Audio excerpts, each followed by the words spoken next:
22મે દિવસે ભોજ રાજા મુહૂર્ત જોડાવી જેવા સિંહાસન પર બેસવા જાય છે ત્યાં 22મી પુતળી સુભંગાએ ભોજ રાજાને સિંહાસન ઉપર બેસવા જતા અટકાવી બોલી, હે રાજન, આ સિંહાસન ઉપર બેસશો નહીં.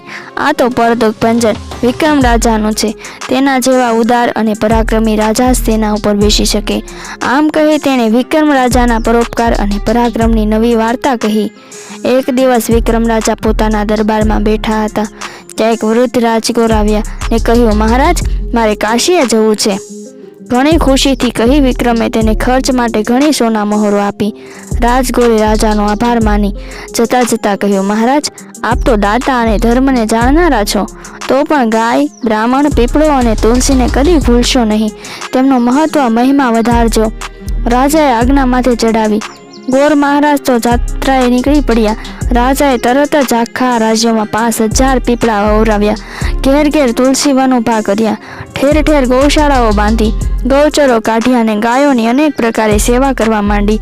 એવામાં માગશર મહિનો આવ્યો. તેની ચોથને સોમવારનો દિવસ આવ્યો. તે દિવસે રાજાએ શિવના મંદિરે જઈ શિવ પૂજા કરી, બ્રાહ્મણોને જમાડ્યા. પછી મહેલ તરફ આવવા નીકળ્યા. ત્યાં રસ્તામાં શિપ્રા નદીને કાંઠે ગાયને દુઃખથી ભાંભરતી સાંભળી એટલે રાજાએ દિશામાં ચાલ્યા. પાસે જતા એક ગાયને કાદવમાં ખૂંપેલી જોઈ. ગાય બિચારી કાદવમાંથી બહાર નીકળવા માટે બરાડા પાડતી હતી, પણ કેમે કરી બહાર નીકળાતું ન હતું. રાજાને ગાયને બહાર કાઢવા ખૂબ જ પ્રયત્ન કર્યો, પરંતુ તેઓ એકલા ફાવી શક્યા નહીં. તેથી તેમણે રસ્તે જતા 4 માણસોને આ માટે મદદ માંગી અને તેમની સહાયથી ગાયને કાદવમાંથી બહાર કાઢી તેને પોતાને મહેલે લઈ ગયા. ગાયને ઊના પાણીએ નવડાવી ધોવડાવી શરીર સાફ કર્યું. પછી તેને સરસ ઘરેણાં પહેરાવ્યા અને રોજ તેની ગાયની સેવા કરવા લાગ્યા. ગાયનો શ્વેત રૂપાળો દેહ, નાની નાની શિંગડીઓને ભાવ ભરેલી આંખો જોઈ રાજા મુગ્ધ થઈ જતા. દરરોજ ગાય સવારે ચરવા જતી અને સાંજ પડતા ઘરે આવી જતી. આમ રાજાની ગૌ સેવાના વખાણ શેખ ઇન્દ્ર રાજાના દરબારમાં થયા. રાજા ઇન્દ્રથી મૃત્યુલોકના માનવીના વખાણ સહન થયા નહીં. તેમણે વિક્રમ રાજાને પરીક્ષા કરવાનું નક્કી કર્યું. આ માટે તેમણે સ્વર્ગની કામધેનુ ગાયને બોલાવીને કહ્યું, તું મૃત્યુલોકમાં જા અને વિક્રમ રાજાને સતમાંથી ચૂકાવ. કામધેનુ ઇન્દ્ર રાજાની ઈચ્છા પૂરી કરવા માટે તરત જ ઉજ્જૈન નગરીમાં બહાર આવેલા તળાવ આગળ આવીને વાઘનું સ્વરૂપ ધારણ કરી આટા મારવા લાગી. વિક્રમ રાજાની ગાય પણ ફરતી ફરતી તળાવ આગળ ચરવા આવી કે તરત જ વાઘ તેને ધસી ફાડી ખાવા જાય તે પહેલાં જ નાનકડી ગાય કરગરીને કહેવા લાગી, મને મારશો નહીં. વિક્રમ રાજાને મારા વગર ચાલતું નથી. તેઓ મને નહીં જોયે તો ખૂબ જ કલ્પાંતર કરી પડશે. તેમના કુંવરને પણ મારી સાથે ખૂબ જ માયા છે. તે પણ મારા વગર રહી નહીં શકે. માટે તમે મને એકવાર તેમની પાસે જવા દો. થોડી વારમાં તમારા ભક્ષણ માટે હું આવી પહોંચીશ. પરંતુ વાઘ તેની વાત માનવા તૈયાર નહોતો. આ બાજુ અંધારું થવા આવ્યું છતાં ગાય પાછી મહેલે આવી નહીં એટલે વિક્રમ રાજાને ચિંતા થવા લાગી. તેઓ ગાયને જાતે જ શોધવા નીકળ્યા.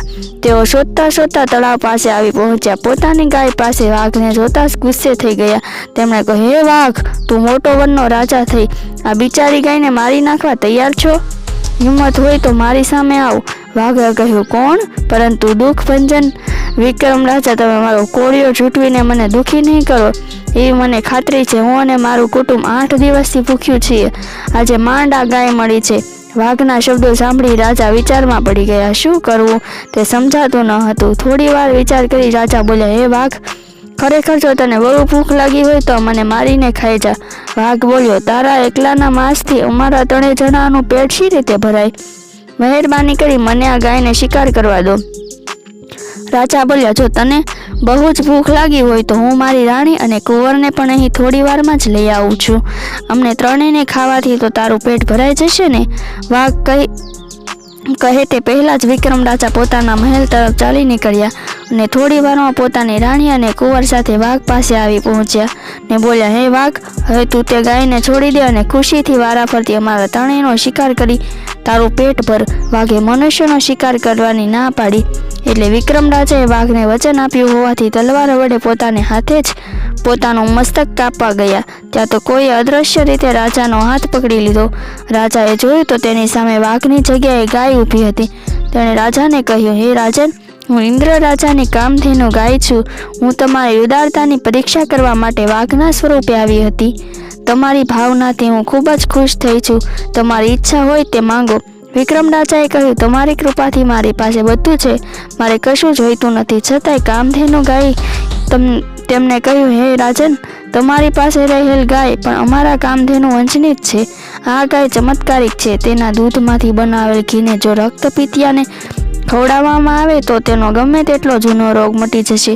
તેના દૂધમાંથી બનાવેલ માખણ જો અંધની આંખમાં આંજવામાં આવે તો તે દેખતો થઈ જશે. તેના છાણ મૂત્ર પણ ઘણા રોગ મટાડી શકશે. તમે આ ગાયની સંભાળ રાખજો. આમ કહી કામધેનુ ગાય અદૃશ્ય થઈ ગઈ. વિક્રમ રાજા પોતાના પરિવાર તેમજ ગાયની સાથે મહેલમાં પાછા આવ્યા. તેમણે ગાયના દૂધનું ઘી માખણ બનાવીને અનેક રોગીઓના રોગ મટાડ્યા. એક દિવસ વિક્રમ રાજા પોતાના દરબારમાં બેઠા હતા. ત્યાં એક ગરીબ બ્રાહ્મણ આવ્યો. તે રાજાને નમન કરીને બોલ્યો, મહારાજ, હું કાશીએ કરવત મૂકવા જાઉં છું. એ માટે તમારી રજા ચીઠી આપો, કારણ મેં સાંભળ્યું છે કે કાશીએ કરવત મુકાવા જતાં પહેલાં રાજાની રજા ચીઠીની જરૂર હોય છે. માટે તમારી પાસે જે લેવા આવ્યો છું, માટે હું કૃપા કરી મને ચિઠ્ઠી કરાવી આપો. બ્રાહ્મણની વાત સાંભળી રાજાને ઘણો દુઃખ થયું. તેને થયું કે મારા નગરમાં આ બ્રાહ્મણને એવું તે શું દુઃખ છે કે તેને આજે કરવત મુકાવા જવું પડે છે. તેઓ બ્રાહ્મણને એકાંતમાં લઈ ગયા અને પછી પૂછ્યું, હે ભૂદેવ, તમારે માથે એવું તે શું દુઃખ આવી પડ્યું કે કાશીએ કરવત મુકાવા જવું પડે છે? બ્રાહ્મણ બોલ્યો, મહારાજ, હું કનક કુંડલમાં રહું છું. હું કુંવારો બ્રાહ્મણ છું. મને પરણવાના ઘણા કોડ છે, પરંતુ મારી પાસે ધન નથી. વળી મારા ઘરમાં સભ્યો માંદા રોગી છે. મારા પિતા બંને આંખે આંધળા છે. મારી માને આખા શરીરે કોટ છે. જ્યારે મારી એક વિધવા બહેન છે, તે અપંગ છે. મારે ત્રણેયને પાલવવા પડે છે, એટલે કોઈ મને કન્યા આપતું નથી. એટલે મારા માતા પિતાએ મને પરદેશ જઈ પરણવાનું કહ્યું. હું પરણવા માટે કન્યા શોધવા પરદેશ નીકળી પડ્યો. રસ્તામાં એક નગર આવ્યું. હું ત્યાંના રાજમહેલ આગળથી નીકળ્યો. મહેલના ઝરૂખામાં રાજાની કુંવરી ઊભી હતી. તે ખૂબ જ રૂપાળી હતી. તેને જોઈને મારું મન લલચાયું અને તરત જ મેં તેની સાથે લગ્ન કરવાનો નિર્ણય કરી લીધો. મેં લોકો પાસેથી જાણ્યું હતું કે આ નગરનો રાજા ખૂબ જ પુણ્યશાળી અને દયાળુ છે. મને થયું કે જરૂર તે મારો દુઃખ સાંભળી તેની કન્યા મારી સાથે પરણાવશે.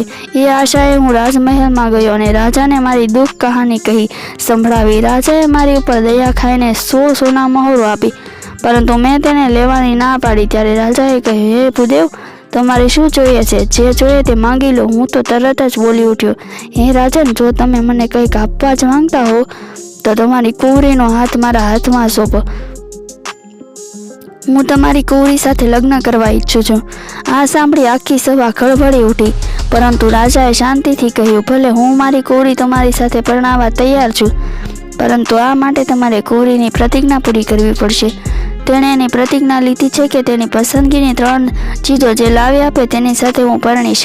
3 ચીજમાં એક ઇન્દ્રાણીનો હાર, બીજો શેષનાગની સ્ત્રીની કાનની ઝાલ અને ત્રીજું 32 લક્ષણા પુરુષનું મસ્તક. આ 3 વસ્તુઓ તમે જો લાવી આપો તો કુંવરી તમારી સાથે પરણવા તૈયાર થઈ જશે.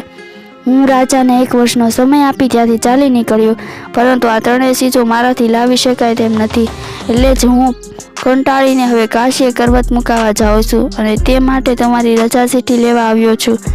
વિક્રમ રાજાએ તેને આશ્વાસન આપ્યું અને કહ્યું, હું ભૂદેવ, તમે 1 મહિને મારા મહેલમાં રોકાઈ જાઓ. હું તમને 1 મહિનામાં 3 વસ્તુઓ લાવી આપીશ અને તમને એ રાજાની કુંવરી સાથે જ પરણાવીશ. આમ કહી રાજા વિચારવા લાગ્યા કે હવે આ બ્રાહ્મણનો દુઃખ કેવી રીતે દૂર કરવું. તેઓને કંઈ ન સૂઝતા તેઓ હરસિદ્ધિ માતાના મંદિરે ગયા અને તેમને પોતાની મુશ્કેલીની વાત કરી. માતાજીએ પ્રસન્ન થઈ કહ્યું, આ 3 વસ્તુઓ મેળવવા પાર કષ્ટ ભોગવવું પડશે. ઇન્દ્રાણીનો હાર લેવા માટે તમારે ઇન્દ્રયજ્ઞ કરવો પડશે. જ્યારે ઇન્દ્ર રાજા પ્રસન્ન થઈ તમને વરદાન માંગવા કહે ત્યારે તમે ઇન્દ્રાણીના હારની માંગણી કરજો. પછી શેષનાગની સ્ત્રીની કાનની જલ માટે તમારે એક કુંડ બનાવીને તેમાં 10,000 મણ કઢેલું દૂધ ભરવું પડશે. દૂધમાં સાકર, બદામ, પિસ્તા, ચારોળી, કેસર વગેરે તેમાં નાખવા પડશે. શેષનાગનો મંત્ર ભણજે, જેથી તે આવી દૂધ હોશે હોશે પી જશે અને તમારા પર પ્રસન્ન થઈને તમને વરદાન માંગવા કહે ત્યારે તમે તેની સ્ત્રીની કાનની ઝાલ માંગજો, જે તમને વિના સંકોચ આપી દેશે. પરંતુ ત્રીજી વસ્તુ 32 લક્ષણા પુરુષનું મસ્તક તમારે પોતે જ આપવું પડશે. આટલું કહી માતાજી અંતર ધ્યાન થઈ ગયા. વિક્રમ રાજા માતાજીને નમન કરી પોતાને મહેલે આવ્યા. પછી બીજે દિવસે તરત જ ઇન્દ્રયજ્ઞ આરંભ કર્યો. ઇન્દ્રયજ્ઞ પૂરો થયો કે તરત જ ઇન્દ્રદેવ વિક્રમ રાજા ઉપર પ્રસન્ન થયા અને તેમણે રાજાને કહ્યું, કહ્યું ત્યારે વિક્રમ રાજાએ ઇન્દ્રાણીનો હાર માંગ્યો. ઇન્દ્ર રાજાએ પોતાના વચન મુજબ તરત જ ઇન્દ્રાણીનો હાર લાવી આપ્યો. પછી વિક્રમ રાજાએ પોતાના મહેલના ચોગાનમાં મોટો યજ્ઞકુંડ બનાવ્યો અને તેમાં હરસિદ્ધિ માતાના કહ્યા પ્રમાણે દૂધ ભર્યું અને શેષનાગનો મંત્ર ભણ્યો કે તરત જ શેષનાગ હાજર થયા. તેમણે યજ્ઞકુંડનું દૂધ પીને રાજા ઉપર પ્રસન્ન થયા. તેમણે રાજાને મન વાસિંદ વસ્તુ માંગવા કહ્યું. ત્યારે વિક્રમ રાજાએ શેષનાગ પાસે તેમની સ્ત્રીના કાનની ઝાલ માંગી. શેષનાગે થોડી વારમાં પોતાના સ્ત્રીના કાનની ઝાલ લાવીને રાજાને આપી. વિક્રમ રાજાએ બંને વસ્તુઓ પોતાને ત્યાં રહેતા બ્રાહ્મણને આપીને કહ્યું, ત્રીજી વસ્તુ હું લગ્ન મંડપમાં આવીશ. ત્યારે બ્રાહ્મણે કહ્યું, મહારાજ, લગ્ન મંડપમાં કદાચ આ વસ્તુ હાજર નહીં થાય તો? વિક્રમ રાજાએ તેની પોતાની ઉપર વિશ્વાસ રાખવાનું કહ્યું. બ્રાહ્મણ તે બંને વસ્તુઓ લઈને રાજકુમારી પાસે ગયો ને તેને 2 વસ્તુઓ આપી. રાજકુમારી અને રાજા આ બંને વસ્તુઓ જોઈ નવાઈ પામ્યા. તેમને થયું કે જરૂર આ બ્રાહ્મણો કોઈ મહાન માણસ લાગે છે. તેમણે બ્રાહ્મણ પાસે ત્રીજી વસ્તુની માંગણી કરી. ત્યારે બ્રાહ્મણે કહ્યું, હું ત્રીજી વસ્તુ લગ્ન મંડપમાં હાજર કરીશ. રાજાએ તરત લગ્નની તૈયારી કરવા માંડી. બ્રાહ્મણે વિક્રમ રાજાને લગ્નનો દિવસ જણાવી દીધો જેથી વિક્રમ રાજા તે ત્રીજી વસ્તુ આપવા આવે. લગ્નને દિવસે રાજકુમારીને બ્રાહ્મણ લગ્ન મંડપમાં ગોઠવાયા. હવે હસ્તમેળાપનો સમય થયો એટલે કુંવરીના પિતાએ કહ્યું, હવે 32 લક્ષણા પુરુષનું મસ્તક હાજર કરો. બ્રાહ્મણ મૂંઝાયો. તેને થયું, હવે અત્યારે 32 લક્ષણાનું મસ્તક ક્યાંથી લાવવું? તેણે આમ તેમ નજર કરાવવા માંડી પણ ક્યાંય વિક્રમ રાજા નજરે ન પડ્યા. બ્રાહ્મણને થયું કે આના કરતાં તો કાશીએ જઈ કરવત મુકાવ્યું હોત તોય સારું હોત. ત્યાં તો અદૃશ્ય સ્વરૂપમાં રહેલા વિક્રમ રાજાએ કહ્યું, મસ્તક હાજર છે. તલવાર કોણ ચલાવે છે? જેને માથું જોઈતું હોય તે સામે આવીને તલવાર વડે ઉતારી લે. આટલું કહેતા વિક્રમ રાજા પોતાના અસલ સ્વરૂપમાં આવી ગયા. એકાએક કોઈ દેવાંજી નરને વચમાં પ્રગટ થયેલો જોઈને બધા અચરજ પામ્યા. કુંવરીના પિતાએ કહ્યું, શું હમણાં આપે તલવાર ચલાવવાનો હુકમ કર્યો હતો? તમે 32 લક્ષણાના છો? વિક્રમ રાજાએ કહ્યું, હા, હું 32 લક્ષણાનો છું. હવે તમે જલ્દીથી મારું મસ્તક ઉતારી લગ્ન વિધિ બતાવી દો. રાજા સાંભળી વિચારમાં પડી ગયા. તેમને થયું કે જરૂર આ વિક્રમ રાજા જ છે જે પારકાના દુઃખે દુઃખી થાય તો પોતાના ભોગ આપે. તેને કહ્યું, તેમાં પરદુખ ભંજન વિક્રમ રાજા ખરા ને? વિક્રમ રાજાએ પોતાની ઓળખાણ આપી એટલે કુંવરીના પિતા શોભીલા પડી ગયા. તેઓ તરત જ વિક્રમ રાજાને પગે પડી માફી માંગી અને પોતાની કુંવરીને તે બ્રાહ્મણ સાથે પરણાવી અને તેને કન્યાદાનમાં અઢળક દ્રવ્ય અને ઝવેરાત આપ્યું. બ્રાહ્મણ કુંવરીને લઈને પોતાને ઘેર આવ્યો. ઘરવાળા તો બધા રાજી થઈ ગયા પરંતુ કુંવરીએ જોયે તો ઘરના સર્વે રોગી હતા. તે દુઃખી થઈ. તેને બ્રાહ્મણને કહ્યું, તમે હમણાં જ વિક્રમ રાજા પાસે જાઓ અને આપણા દુઃખની વાત કરો. બ્રાહ્મણ તરત વિક્રમ રાજા પાસે ગયો અને કહ્યું, મહારાજ, તમે મને લગ્ન તો કરાવી આપ્યા પરંતુ મારા માતા પિતા અને બહેનને જોઈને મને ખૂબ જ દુઃખ થાય છે. માટે હવે તમે મને તમારી ગાયના દૂધમાંથી બનાવેલા માખણ, ઘી અને છાશ મૂત્ર આપો જેથી હું તે ત્રણેયનો રોગ મટાડી શકું. રાજાએ બ્રાહ્મણને પોતાની કામધેનુ ગાય આપી દીધી અને કહ્યું, હે ભૂદેવ, આ ગાયના દૂધમાંથી બનાવેલા માખણ તમારા પિતાજીને આંજજે જેથી તે દેખતા થઈ જશે. તારી માતાના શરીરે ઘી લગાવવાથી તેમનો કોઢ મટી જશે અને ગાયનું છાણ મૂત્ર તારી અપંગ બહેનને લગાવવાથી તે સાજી થઈ જશે. આમ કહી રાજાએ બ્રાહ્મણને ગાયને બીજી સોના મહોરો પણ આપી. બ્રાહ્મણ તે ગાયને ઘેર લઈ ગયો અને વિક્રમ રાજાની સૂચના મુજબ કરતા તેના માતા પિતાને બહેનના દુઃખ દૂર થયા. ઘરમાં ઘણો આનંદ થયો. આમ સુભગા પુતળીએ વાર્તા પૂરી કરીને કહ્યું, હે ભોજ રાજા, વિક્રમ રાજા જેવો ઉદાર અને ખેલદિલી વાળો રાજા જ આ સિંહાસન પર બેસી શકશે. આમ કહી પુતળી આકાશમાં સરળ કરતી ઉડી ગઈ.